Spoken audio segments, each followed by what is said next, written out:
सकल हिंदू समाजाच्या वतीने विवाह रजिस्ट्रेशन कार्यालयामध्ये आज दिनांक 22 एप्रिल 2026 रोजी एक निवेदन देण्यात आले।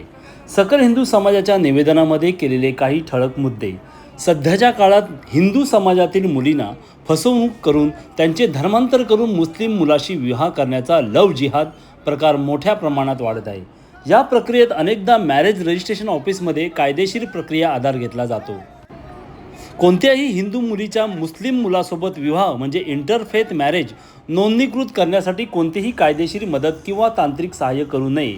अशा विवाहासाठी कागदपत्रे तयार करणे किंवा साक्षीदार म्हणून उभे राहणे टाळावे। समाजाचे रक्षण करणे ही आपल्या सर्वांची सामूहिक जबाबदारी आहे, हे लक्षात घेऊन धर्माच्या हितासाठी सहकार्य करावे। या गंभीर विषयाची दखल घेत सकल हिंदू समाजाच्या वतीने मॅरेज रजिस्ट्रेशन ऑफिस येथे हे निवेदन सादर करण्यात आले।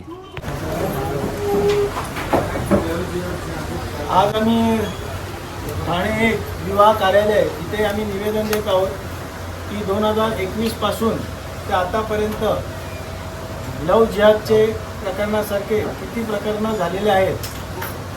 हिंदू मुलींबरोबर या जिहादींचे किती प्रमाणात लग्न झालेले आहे त्याची आकडेवारी आम्ही मागितलेली आहे आणि त्या हिशोबाने आम्ही त्यांच्यावर कारवाई करण्याचा प्रयत्न करू।